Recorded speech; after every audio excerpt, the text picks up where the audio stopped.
নমস্কার বন্ধুরা, আগামী 7ই মে 2024 সাল মঙ্গলবার অনুষ্ঠিত হতে চলেছে তৃতীয় দফার লোকসভা নির্বাচন।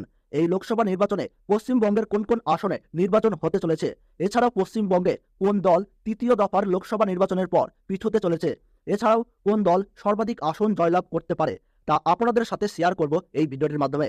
এছাড়াও তৃতীয় দফার লোকসভা নির্বাচনে কোন কোন রাজ্যে নির্বাচন হতে চলেছে আপনাদের সাথে এই ভিডিওটির মাধ্যমে জানিয়ে দেব।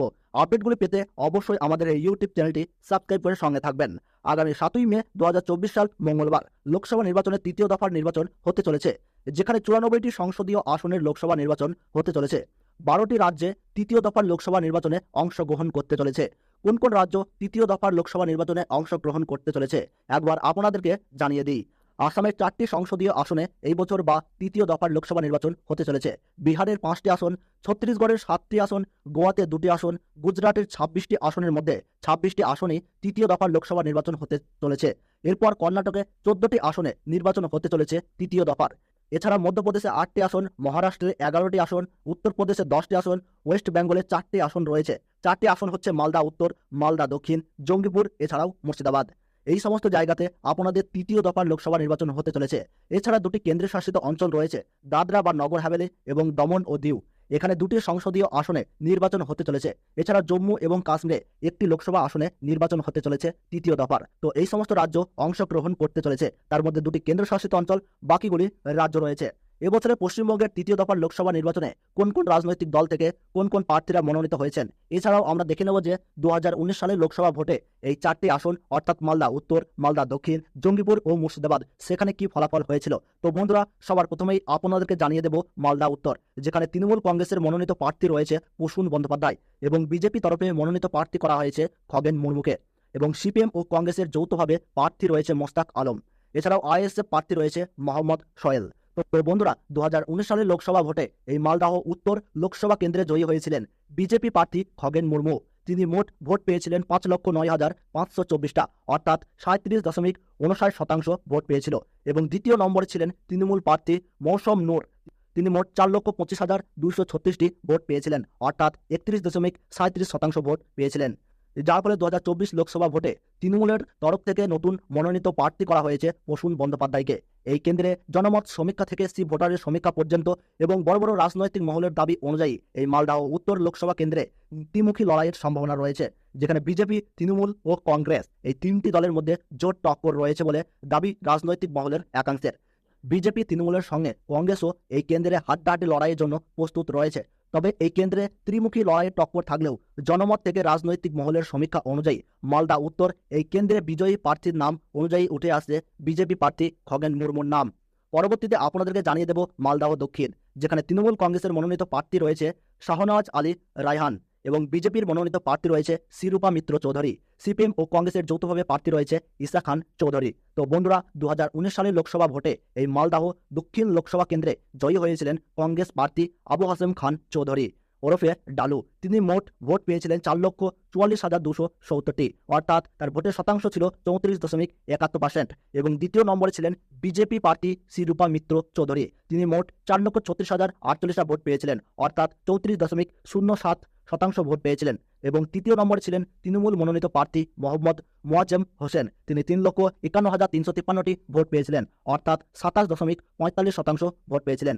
এই কেন্দ্রে জনমত সমীক্ষা থেকে ভোটার এবং বড় বড় রাজনৈতিক মহলের একাংশের দাবি অনুযায়ী এই মালদা দক্ষিণ লোকসভা কেন্দ্রে ত্রিমুখী লড়াইয়ের টক্কর চলছে। এই টক্কর কংগ্রেস, বিজেপি ও তৃণমূলের মধ্যে রয়েছে।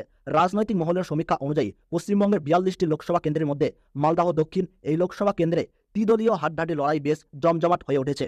একটু এদিক ওদিক হলেই ফলাফল পাল্টে যাওয়ার সম্ভাবনা থাকছে। তবে 2024 লোকসভা ভোটে কংগ্রেসের তরফে যদি গতবারের বিজয়ী প্রার্থী আবু হাসেম খান চৌধুরী যদি মনোনীত হতেন, তাহলে কংগ্রেসের তরফে এই আসনটি ধরে রাখার সম্ভাবনা ছিল। যার জন্য এই লোকসভা কেন্দ্রে রাজনৈতিক মহলের দাবি অনুযায়ী এই কেন্দ্রে জয়লাভ করতে চলেছে বিজেপি প্রার্থী শিরূপা মিত্র চৌধুরী, যিনি 2019 সালের লোকসভা ভোটে মাত্র 8,000 ভোটে হেরেছিল এই আসনে। তবে এই কেন্দ্রে পিছিয়ে নেয় তৃণমূল কংগ্রেসের মনোনীত প্রার্থী শাহনওয়াজ আলী রায়হান। এই কেন্দ্রে বিজেপি প্রার্থী এগিয়ে থাকলেও এখন জনগণ কি রায় দেয় সেদিকেই চোখ সবার। পরবর্তীতে আপনাদেরকে জানিয়ে দেব জঙ্গিপুর, যেখানে তৃণমূল কংগ্রেসের মনোনীত প্রার্থী করা হয়েছে খলিলুর রহমানকে এবং বিজেপির মনোনীত প্রার্থী রয়েছে ধনঞ্জয় ঘোষ। সিপিএম ও কংগ্রেসের যৌথভাবে রয়েছে মোহাম্মদ মুর্তজা হোসেন এবং আইএসএফ প্রার্থী রয়েছে শাহজাহান বিশ্বাস। তো বন্ধুরা, 2019 সালের লোকসভা ভোটে এই মালদহ দক্ষিণ লোকসভা কেন্দ্রে জয়ী হয়েছিলেন তৃণমূল প্রার্থী খলিলুর রহমান। তিনি মোট ভোট পেয়েছিলেন 5,62,838টা, অর্থাৎ 43.14%। এবং দ্বিতীয় নম্বরে ছিলেন বিজেপি প্রার্থী মাহফুজা খাতুন। তিনি 3,17,056টা ভোট পেয়েছিলেন, অর্থাৎ 24.30% ছিল তার ভোটের হার। এবং তৃতীয় নম্বরে ছিলেন কংগ্রেসের মনোনীত প্রার্থী অভিজিৎ মুখোপাধ্যায়। তিনি 2,55,836টি ভোট পেয়েছিলেন, অর্থাৎ 19.61% ভোট পেয়েছিলেন। এই কেন্দ্রে জনমত সমীক্ষা থেকে বড় বড় রাজনৈতিক মহলের একাংশের দাবি অনুযায়ী এই জঙ্গিপুর লোকসভা কেন্দ্রে দ্বিমুখী লড়াইয়ের টক্কর চলছে। এই টক্কর গতবারের জয়ী দল তৃণমূলের সঙ্গে বিজেপির। রাজনৈতিক মহলের দাবি অনুযায়ী জঙ্গিপুর লোকসভা কেন্দ্রে অ্যাডভান্টেজ রয়েছে গতবারের তৃণমূল মনোনীত বিজয়ী প্রার্থী খলিলুর রহমানের। তবে এই লোকসভা কেন্দ্রে জেতার জন্য উঠে পড়ে লেগেছে বিজেপিও তারা এই লোকসভা আসনটি ছিনিয়ে নেওয়ার জন্য তেলঘাম ছোটাচ্ছে। তবে রাজনৈতিক মহলের দাবি অনুযায়ী এই জঙ্গিপুর লোকসভা কেন্দ্রে জয়ী হওয়ার সম্ভাবনা রয়েছে তৃণমূল কংগ্রেসের মনোনীত প্রার্থী খলিলুর রহমানের। পরবর্তীতে আপনাদেরকে জানিয়ে দেব মুর্শিদাবাদ তৃণমূল কংগ্রেসের পক্ষ থেকে প্রার্থী রয়েছে আবু তাহির খান এবং বিজেপির মনোনীত প্রার্থী রয়েছে গৌরী শঙ্কর ঘোষ এবং সিপিএম ও কংগ্রেসের যৌথ প্রার্থী রয়েছে মোহাম্মদ সেলিম। আইএসএফ প্রার্থী রয়েছে হাবিব শেখ। তো বন্ধুরা, 2019 সালের লোকসভা ভোটে এই মুর্শিদাবাদ লোকসভা কেন্দ্রে জয়ী হয়েছিলেন তৃণমূল প্রার্থী আবু তাহির খান। তিনি মোট ভোট পেয়েছিলেন 6,04,346টা, অর্থাৎ 41.56%। এবং দ্বিতীয় স্থানে ছিল কংগ্রেস প্রার্থী আবু হেনা, অর্থাৎ আব্দুল সাত্তার। তিনি মোট 3,77,929টা ভোট পেয়েছিলেন, অর্থাৎ 25.99% ছিল ভোটের হার। এবং তৃতীয় নম্বরে ছিলেন বিজেপি মনোনীত প্রার্থী হুমায়ুন কবির। তিনি 2,47,809টি ভোট পেয়েছিলেন, অর্থাৎ 17.04% ভোট পেয়েছিলেন। এই কেন্দ্রে জনমত সমীক্ষা থেকে বড় বড় রাজনৈতিক মহলের একাংশের দাবি অনুযায়ী এই মুর্শিদাবাদ লোকসভা কেন্দ্রে 2019 সালে সেই রকম হাড্ডাহাড্ডি লড়াই না হলেও এবার 2024-এর ইলেকশনে মুর্শিদাবাদ লোকসভা কেন্দ্রে জেতার জন্য তেলঘাম ছোটাচ্ছে বিজেপি এবং কংগ্রেস ও সিপিএম। তবে 2024-এর লোকসভা ভোটে এই মুর্শিদাবাদ কেন্দ্রে হাড্ডাহাড্ডি লড়াই হবে বলে মত প্রকাশ করেছেন রাজনৈতিক মহলের বড় বড় রাজনৈতিকবিদরা। তৃণমূল, বিজেপি ও সিপিএম এই ত্রিদলীয় মুর্শিদাবাদ লোকসভা আসনে জেতার জন্য মুখিয়ে রয়েছেন। তবে এই লোকসভা কেন্দ্রে সম্ভাব্য জয়ী হিসেবে গতবারের বিজয়ী তৃণমূল মনোনীত প্রার্থী আবু তাহির খান জয়লাভ করার সম্ভাবনা রয়েছে। তবে এই লোকসভা কেন্দ্রে জনগণের রায় হবে শ্রেষ্ঠ রায়, তাই ফলাফলের দিন পর্যন্ত বিজয়ী প্রার্থীর নাম জানতে একটু অপেক্ষা করতে হবে। তো বন্ধুরা, ভিডিওটি ভালো লাগলে ছোট্ট একটি লাইক দিয়ে উৎসাহিত করবেন। আর আপনি কোন জেলার লোকসভার ভোটের ফলাফল জানতে চাচ্ছেন তা কমেন্ট বক্সে জানাবেন। এবং পশ্চিমবঙ্গের 42 আসনের প্রতি মুহূর্তের ফলাফল জানতে আমাদের এই ইউটিউব চ্যানেলটি সাবস্ক্রাইব করে সঙ্গে থাকবেন। তাহলে সকলে ভালো থাকুন, সুস্থ থাকুন। ধন্যবাদ।